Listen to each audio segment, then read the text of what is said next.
بسم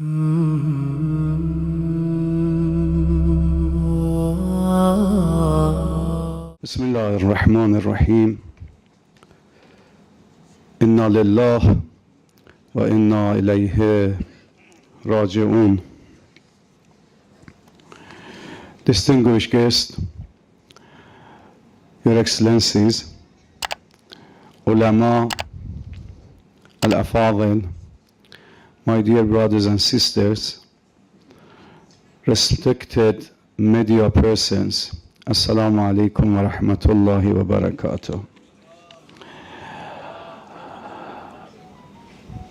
I express my sincere thanks to the respected organizers of this very important event, which show their loyalty to the man who sacrificed himself for the dignity, for the humanity, for the freedom, for the justice.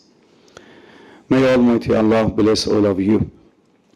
The martyrdom of Ayatollah Khamenei marks a profound and historic moment for Iran and for the free people of the world. His martyrdom is not merely the loss of political leader.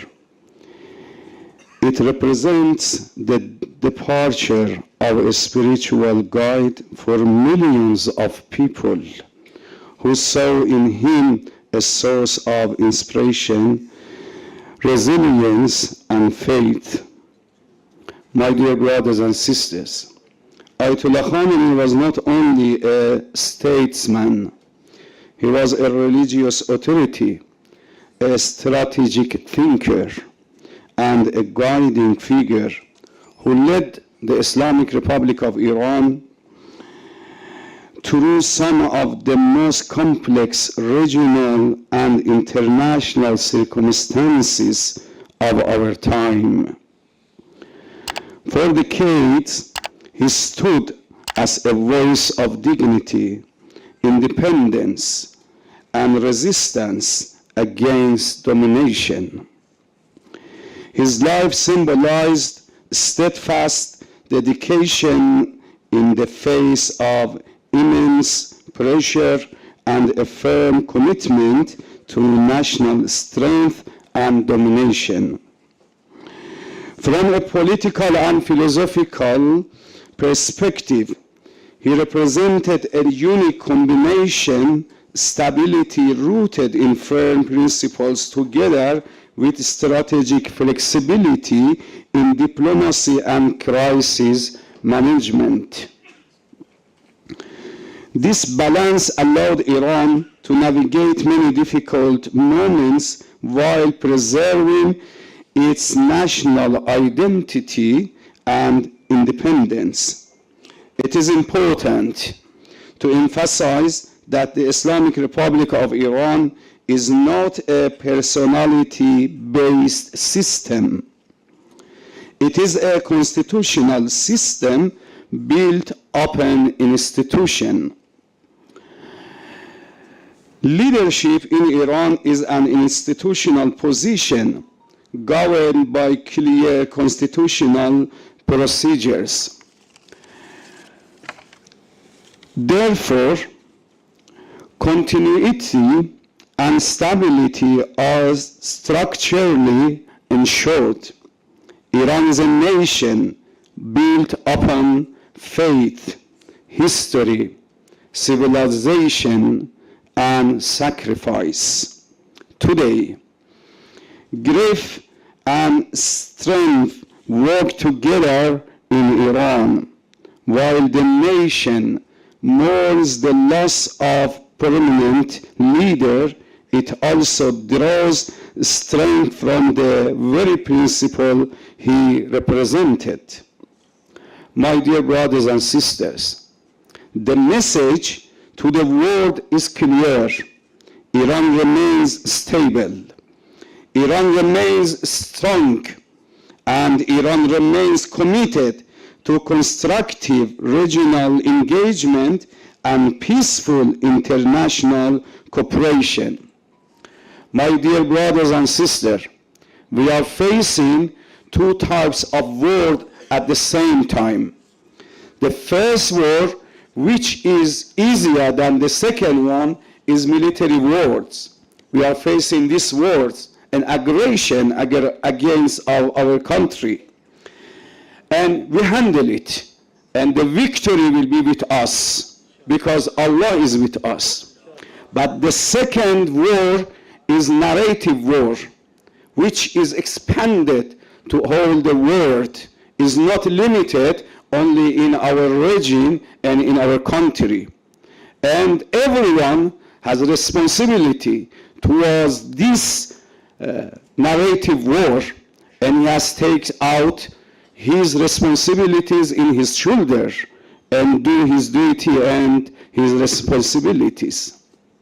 My dear brothers and sisters, as the earlier, His Excellency, our Ambassador, Dr. Fatali mentioned that in this war, narrative war, it has been mentioned that the Ayatollah Khamenei has moved from his house or his office to another city, and no one knows where is he.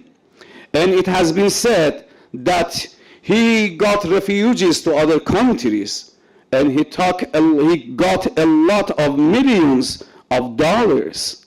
But his martyrdom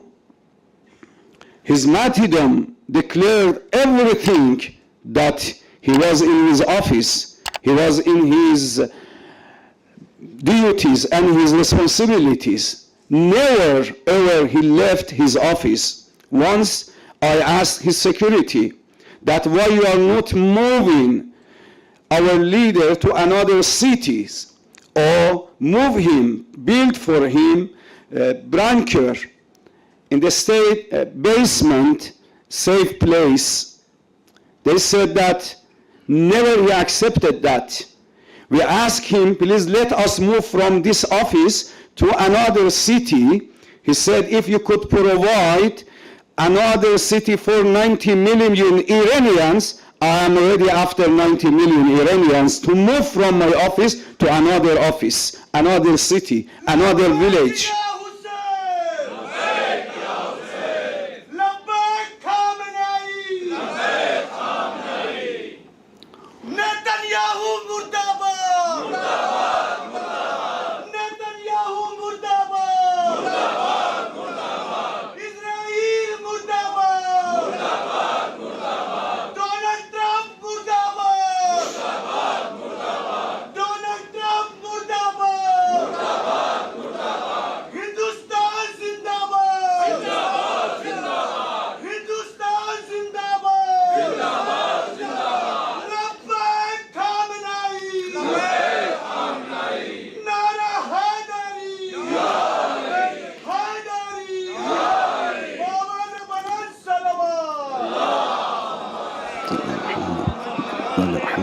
They wanted to build bunker for him to be safe, but he refused. He said, could you build bunker for 90 million Iranians? They said, no, it's impossible. They said, okay, you cannot build it for me again also.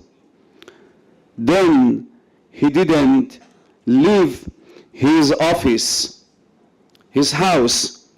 He was on his duty, on his responsibilities, with his children, with his wife, with other people, and he was martyred at that place. And also, once I was emphasizing in some of his security that please try, because the era is not good era, and it's a very dangerous. They said, please, he said to us, if I am separated from my nation and from my people, I cannot be their leader. Because the Imam of Ummah, the leader of Ummah, should be the same and equal to all people. Can you find such leader in all the world? I was very close to his son. He has 4 sons. None of them has his own house. They are living in the rented house. In spite, for 47 years he was in a high ranking of the authority in Iran. For 2 terms he was president of Iran. For several years, or 2 or 3 terms, he was member of the parliament. And for almost 37 years, he was supreme leader of the Islamic Republic of Iran. But up to now, none of his son owns any house, any single square meter of the land. Even himself, he wasn't receiving salary from the government. Once I asked him, why you don't have salary, how it should be your expenditure, and how you spend and manage your life. He said, sometimes I receive some gift from my friends that I depend on that. Even whenever his grandsons or his granddaughters, they were using some fruit from the garden, he was paid double of the price of that fruit because he didn't want to use from the budget of the country. This is the leader, a spiritual leader. He was the man of worship. He devoted himself for worshiping of Allah Tabaraka wa Ta'ala. Every day, 2 hours before Fajr, he was wake up till sunrise. He was worshiping Allah Tabaraka wa Ta'ala, reciting the Holy Quran, making dhikr and salat and dua. He devoted himself for worshiping Allah Tabaraka wa Ta'ala. As well as he was man of dignity. He said, the such man like me never submit himself to such person like the President of United States of America. He learned this golden message from his grandfather, Imam Hussein alayhi salam.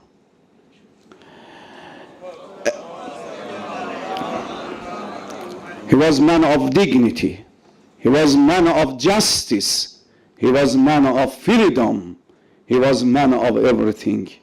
Once again, I offer my condolence to all of you, to all free people in the world, and I'm thankful to the respected organizers of this very important event. Hope Almighty Allah Tabaraka wa Ta'ala grant us victory, and we will witness the victory of free people in the world. Wassalamu alaikum wa rahmatullah.